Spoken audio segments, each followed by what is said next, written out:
El 12 de junio de 1956, el general Juan José Valle fue llevado a la Penitenciaría Nacional junto con otros militares. Se lo acusa de encabezar, junto con el general Raúl Tanco, el levantamiento cívico-militar ocurrido 3 días antes.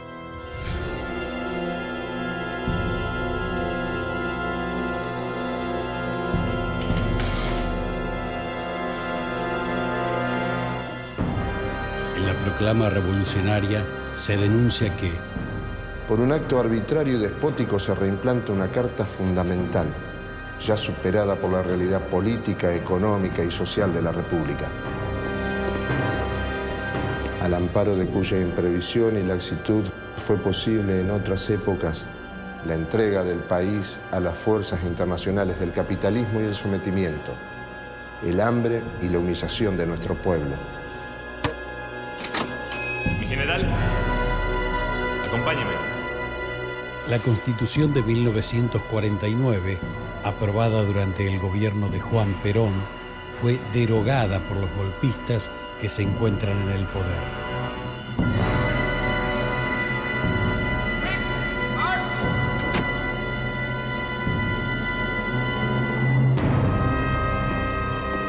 Lo que aglutina a los conjurados es la lucha por la vigencia de una Constitución que ha plasmado la nueva realidad que se había instalado en el país desde el 17 de octubre de 1945.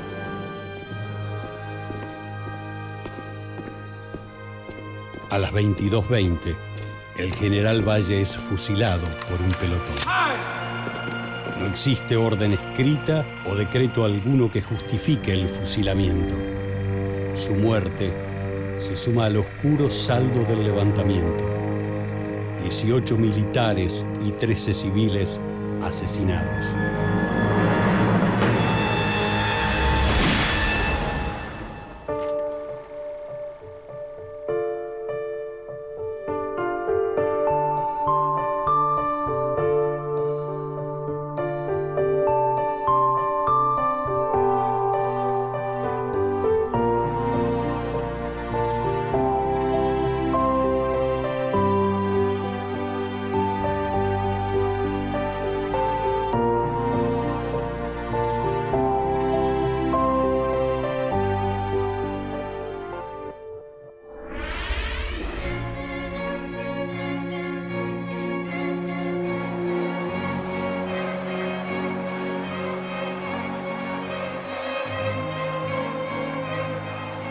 El 4 de junio de 1946, un nuevo movimiento político toma las riendas de la República. Su líder, Juan Domingo Perón, lo define como revolucionario de inspiración cristiana y nacionalista. Su fin es alcanzar la justicia social.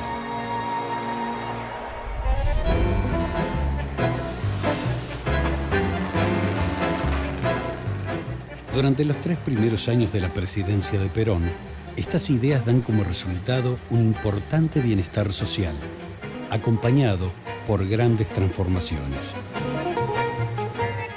La industria nacional crece a la par de los salarios de los trabajadores. El consumo de los sectores populares alcanza niveles inéditos y los sindicatos proveen de nuevos beneficios al sector trabajador. Mediante el IAPI, el Instituto Argentino de Promoción del Intercambio, se monopoliza el comercio exterior. De esta manera, el Estado cuenta con recursos para nacionalizar empresas públicas y generar otras nuevas. Además, se sustituyen insumos industriales al mismo tiempo que se desarrollan una gran cantidad de obras públicas. Estas medidas producen en pocos años el fin del desempleo. Para muchos, una nueva Argentina se consolida, pero no todos celebran este cambio.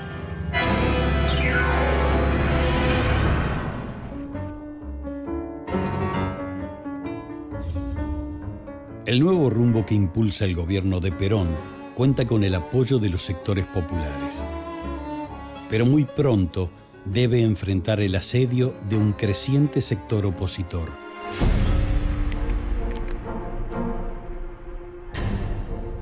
La Corte Suprema declara inconstitucionales varias de las leyes contempladas por el programa económico y social de la gestión peronista. En abril de 1947 se inicia juicio político a todos los miembros de la Corte. Entonces, todos sus integrantes renuncian. Sin embargo, el problema persiste. Se está construyendo una nueva realidad que no se adecúa a las leyes del pasado.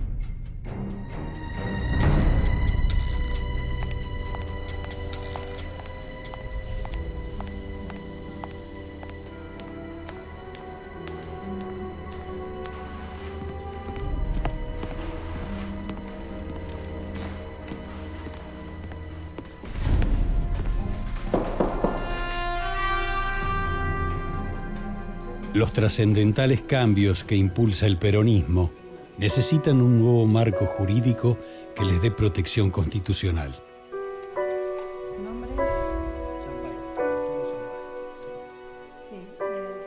Arturo Sampay es un destacado abogado especializado en derecho constitucional. En su juventud fue radical, pero en 1945 se sumó al proyecto político que encabeza Perón. Sampay acaba de ser convocado por el presidente.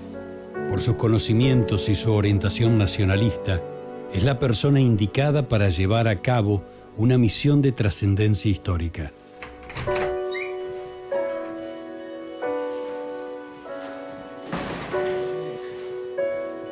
Sampay es un fuerte crítico de la matriz liberal que desde 1853 condiciona la vida política argentina. En la visión de Sampay, la constitución de un país debe tener en cuenta los derechos de los trabajadores, la función social de la propiedad y la dirección de la economía en función del bien común.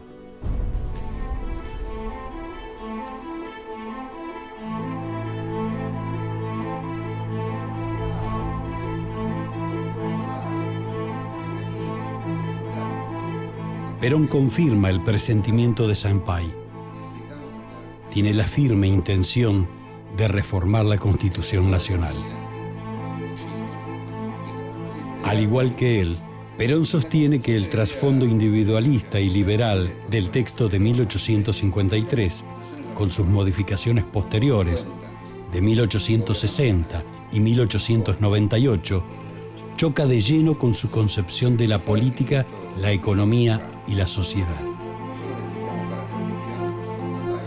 El peronismo, según las propias palabras del presidente, busca superar y trascender un texto que ha quedado desactualizado. Sampay coincide con Perón en muchos aspectos. Por eso, recibe el ofrecimiento de ser el encargado de pensar las reformas necesarias para dotar a la nación de una nueva Carta Magna. A partir de este momento, Sampay será el motor intelectual de la nueva Constitución. Le espera una ardua labor.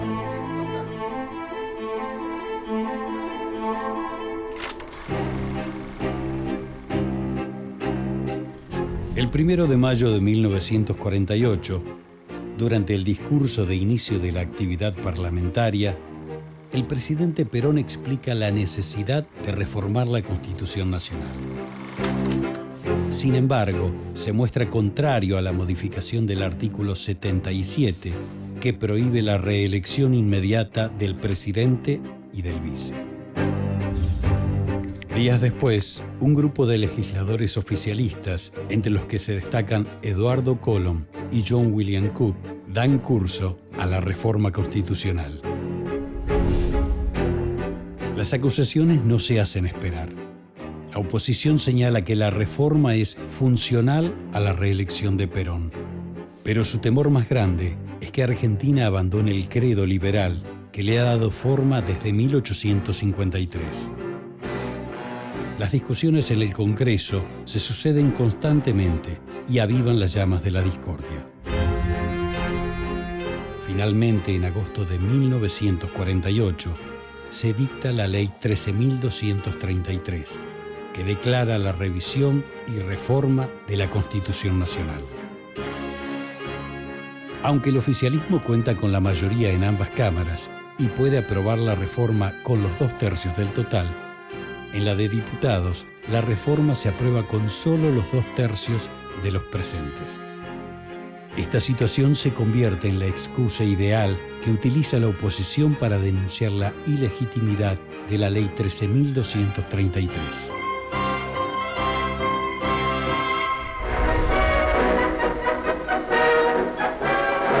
El país asiste a una nueva jornada electoral. Magnitud extraordinaria adquiere en este caso en que ha de resolverse la reforma de la Constitución Nacional propugnada por el general Perón. De las urnas surgirán electos 158 constituyentes, 3 gobernadores, 1 senador, 6 diputados nacionales y 3 poderes legislativos. Los locales habilitados para depositar los sufragios se ven concurridos desde las primeras horas del día eleccionario. El presidente de la República, en su calidad de primer ciudadano, se apresta a depositar su voto a las 8:01 de la mañana ante la expectante simpatía de los presentes.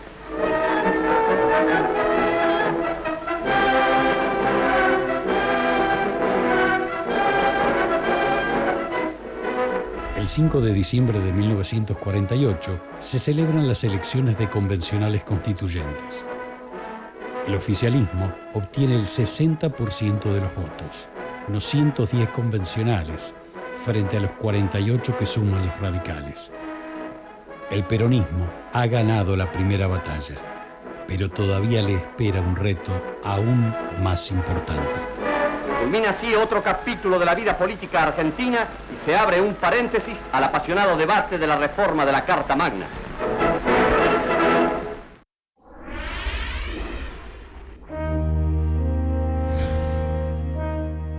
En Olivos se prepara todo para una importante reunión política.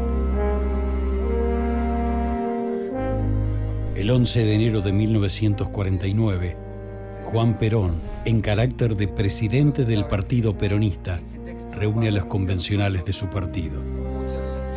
Les explica a los presentes que aquellos artículos relacionados con las libertades civiles no deben ser modificados.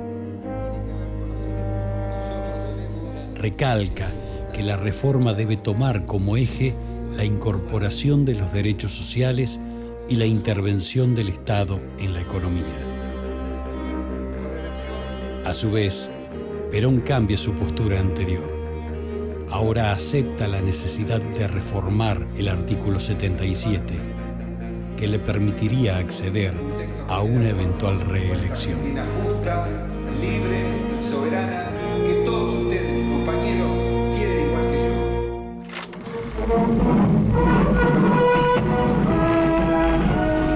El Congreso de la Nación celebra su sesión preparatoria a la Convención Nacional Constituyente. El almirante Tecer jura al asumir la presidencia provisional. Juran también todos los convencionales, destacándose en primer plano el coronel Mercante y el doctor Héctor J. Cámpora. El 24 de enero de 1949 se reúne la Convención para cambiar la Constitución Nacional.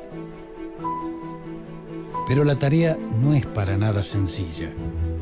La principal fuerza opositora, el radicalismo, da dura batalla. Para los radicales, la ley que establece la necesidad de la reforma es inconstitucional. También ponen en tela de juicio la elección de los miembros que componen la convención, de la cual, paradójicamente, ellos también forman parte. Se forma una comisión de poderes para que juzguen los títulos de los constituyentes y seguidamente se eligen autoridades. El presidente es Domingo Mercante, el vicepresidente primero, Héctor Cámpora, y el vicepresidente segundo, Gregorio Espejo, todos hombres de la primera línea del peronismo. Esto no hace más que aumentar el conflicto con el sector opositor. el presidente de la República llega a la sesión especial de la Convención Constituyente y pronuncia un discurso señalando el histórico momento que vive el país y el alcance de las reformas proyectadas que tienden a consolidar la justicia social implantada en la nueva Argentina con un sentido más justo y más cristiano de la vida, el deber y los derechos humanos. El 27 de enero, Juan Perón habla ante la Convención. Justifica la necesidad de la reforma a fin de adecuar la Constitución a los tiempos modernos. También busca, en sus palabras, apaciguar los reclamos del radicalismo, pero genera el efecto contrario. En la sesión del 1 de febrero se aprueba el reglamento interno, se presenta el proyecto de reforma y se considera el planteo de ilegitimidad de la ley. Es precisamente este último punto el que desata un feroz intercambio de acusaciones. Durante 2 sesiones, los argumentos a favor y en contra son expuestos. La discusión llega a su fin cuando se realiza la votación. Mientras los participantes efectúan sus votos, el recinto se llena de incertidumbre. El resultado arroja 107 votos a favor y 39 en contra. La mayoría ha determinado que la ley es legítima y constitucional. Esta victoria aplaca los esfuerzos del radicalismo por detener la actualización de la Constitución Nacional que intenta reflejar una nueva realidad del país.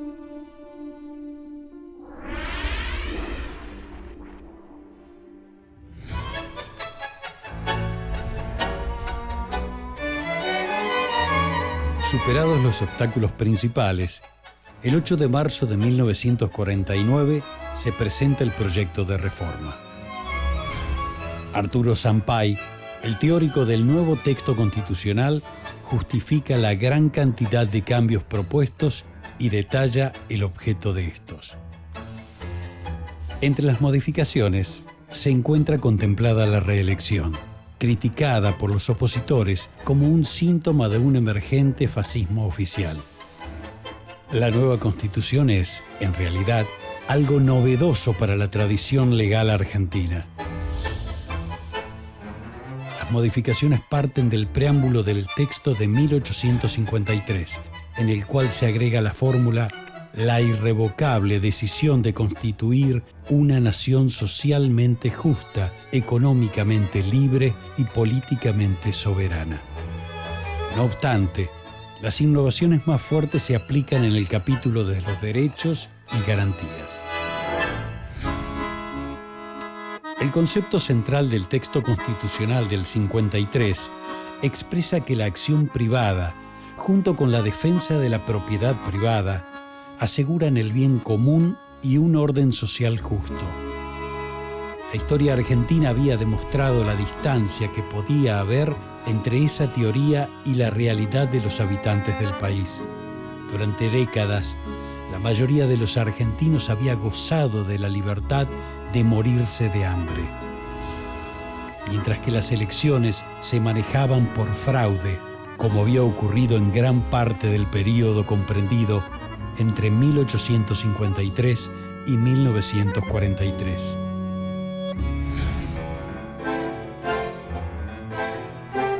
En cambio, la nueva Constitución deja en claro que toda acción humana es objeto de la política y, por lo tanto, propia de la función reguladora del Estado. Esto se vuelve explícito en el artículo 37, en el cual se establecen los derechos especiales del trabajador, de la familia, de la ancianidad, de la educación y de la cultura, entre otros. En el artículo 38 se fija la función social de la propiedad privada y en el 39 se manifiesta que el capital debe estar al servicio de la economía nacional y del bienestar social. Por su parte, el artículo 40 sostiene que el Estado puede intervenir en la economía y monopolizar cualquier actividad si el interés general lo amerita. Esto lleva a que se nacionalicen las fuentes de energía y a que la mayoría de los servicios públicos se conviertan en propiedad estatal. Aunque estas ideas ya habían sido implementadas en muchos países al término de la Segunda Guerra Mundial, su inclusión en la Constitución Nacional es novedosa y un verdadero símbolo del peronismo. El artículo 40 ataca los intereses de un grupo poderoso, el sector privado extranjero. La primera reacción no tarda en llegar. Las embajadas de Gran Bretaña, Francia y Estados Unidos presionan a Perón para suavizar el controversial artículo, pero este es finalmente aprobado.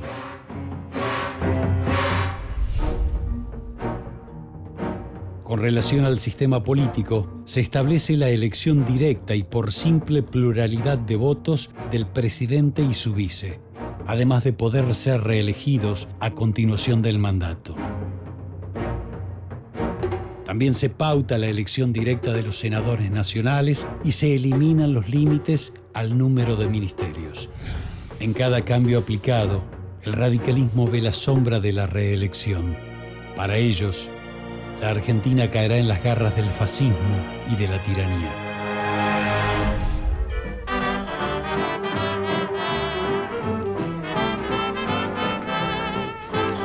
Para fines de los años 40, el cine es uno de los medios con mayor llegada a la población. En las salas de las grandes ciudades, como en los pequeños cines de pueblo, se mezclan personas de todas las clases sociales. Las funciones de los domingos se convierten en el espacio de ocio preferido por las familias.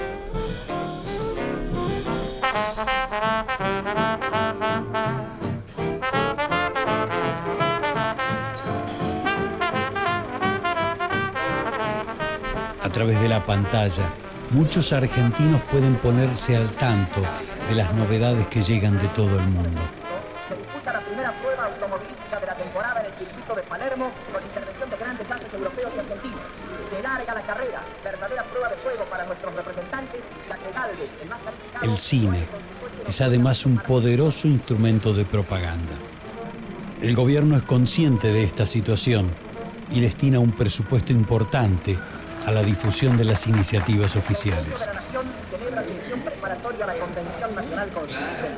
Las películas de propaganda peronista tienden a exaltar las figuras del presidente y de la primera dama, cosa que es bien recibida por los sectores populares, pero que irrita a los que no simpatizan con el gobierno de Perón. Muchas de las polémicas que marcan la agenda política de esos años se trasladan a los ámbitos cotidianos. Y la nueva Constitución no es la excepción.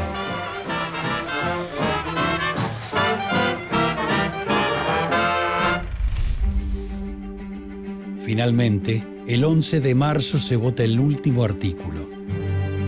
Después de enfrentamientos, debates y cruces de opiniones contrarias, la flamante Constitución Nacional entra en vigencia.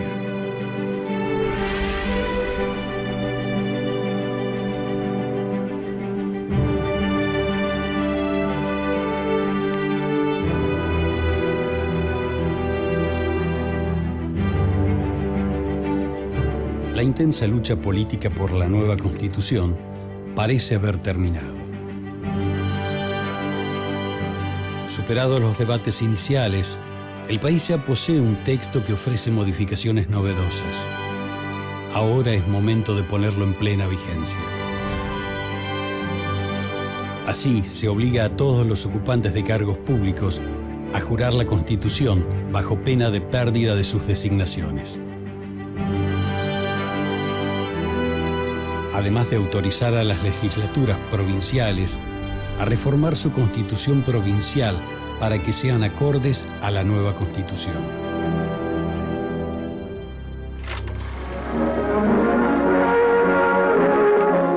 Invitados por el presidente de la Cámara de Diputados de la Nación, doctor Héctor J. Cámpora, los ministros del Poder Ejecutivo visitan el Palacio del Congreso con el objeto de hacerse presentes en el Salón de la Constitución. Los secretarios de Estado inician el libro de visitantes, estampando sus firmas al pie de estas palabras. Reafirmamos nuestra obediencia a la Constitución Nacional Justicialista. El acto tiene un sentido de solidaridad y lealtad con la letra y el espíritu de la nueva Constitución argentinista. junto con los ministros del Poder Ejecutivo, suscribe el libro el subsecretario de Informaciones de la Presidencia de la Nación.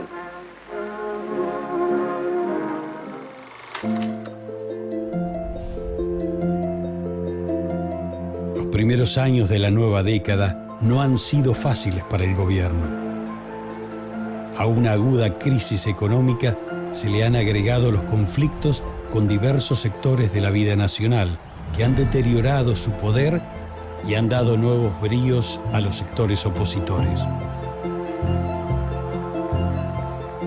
Uno de estos actores es la Iglesia Católica, que para 1955 ha roto definitivamente todos los puentes con el gobierno peronista.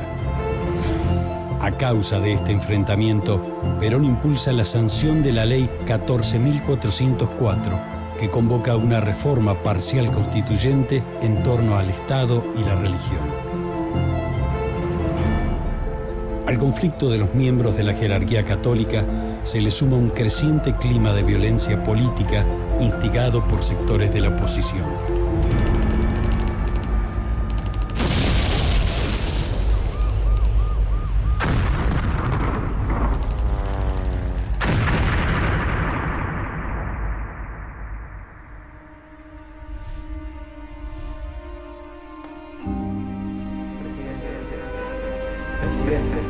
Presidente. El presidente es interrumpido por un oficial de las Fuerzas Armadas. Este le comunica una noticia urgente. En la provincia de Córdoba se produjo un levantamiento contra el gobierno. Perón exige detalles. El militar le indica que la revuelta está liderada por los generales Lonardi y Aramburu. Agrega que se intentó sofocar el levantamiento, pero que fue inútil. Por si fuera poco, el almirante Rojas bloquea el puerto.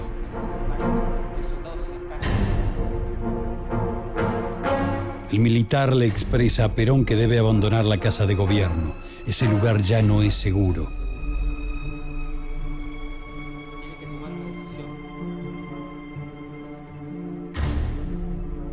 El presidente demanda la presencia de la plana mayor de las Fuerzas Armadas. El militar se retira a toda marcha.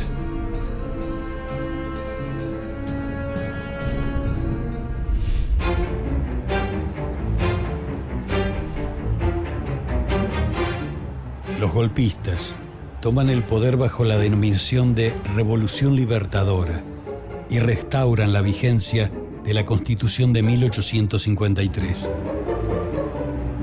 Seguidamente, convocan a una convención para realizar una reforma parcial de la Constitución Nacional. En ese contexto, dos generales retirados, Juan José Valle y Raúl Tanco, planifican un levantamiento contra el gobierno de facto. En el manifiesto del levantamiento, se proclama la vigencia de la Constitución y se denuncia que su abolición busca acabar con el artículo 40, que frena el avance de los grandes capitales internacionales en la economía. Para los generales Valle y Tanco, volver a la Constitución del 53 es entregar el país al imperialismo y volver a la explotación del pueblo argentino. El levantamiento es sofocado con rigor por los golpistas en el poder. Luego del asesinato de sus líderes y de gran parte de sus seguidores, los golpistas llaman a elecciones. Esta vez el peronismo, el partido mayoritario, no puede presentar candidatos propios. Argentina vive en una etapa asignada por las persecuciones políticas que incluyen, entre otras cosas, la prohibición de enunciar los nombres de Perón y Evita.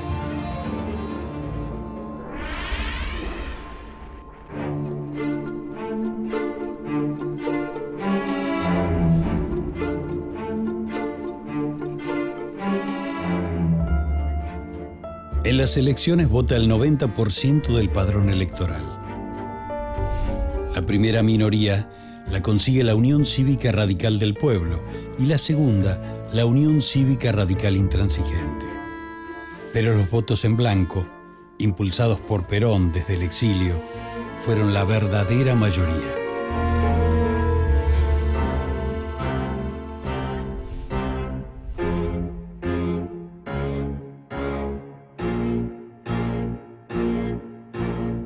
Al reunirse la convención, los miembros se enfrentan a una situación complicada.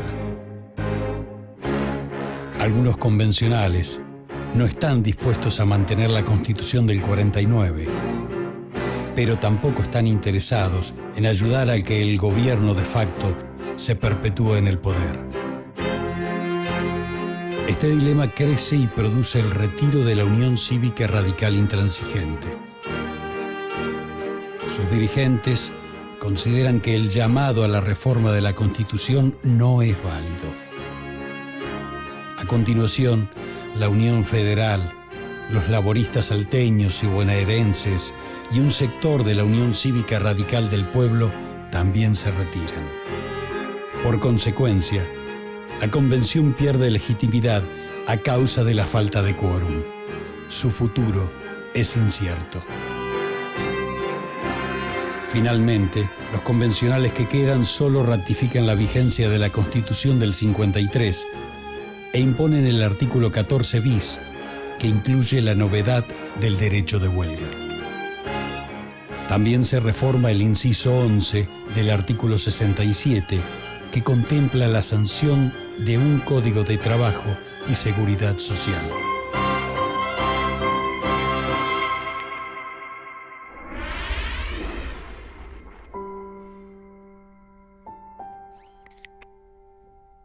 De esta forma, desaparece una constitución que buscaba renovar por completo el pacto entre la sociedad, la economía, el Estado y la política, llevando a un rango constitucional los ideales de un movimiento que buscaba transformar el país.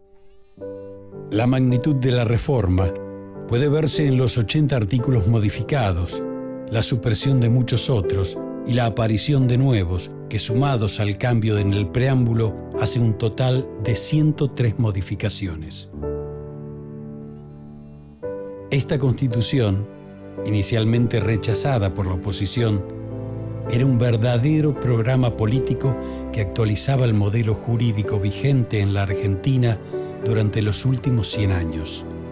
El gran objetivo era pasar de una democracia política a una democracia social. La Constitución del 49 no fue la Constitución de Juan Perón, sino la sancionada bajo un gobierno peronista. Fue votada por una mayoría en democracia mediante elecciones limpias. Una Constitución ilegalmente derogada por un gobierno de facto que no dudó en utilizar las herramientas de la persecución y de la muerte para evitar que se cumpliera.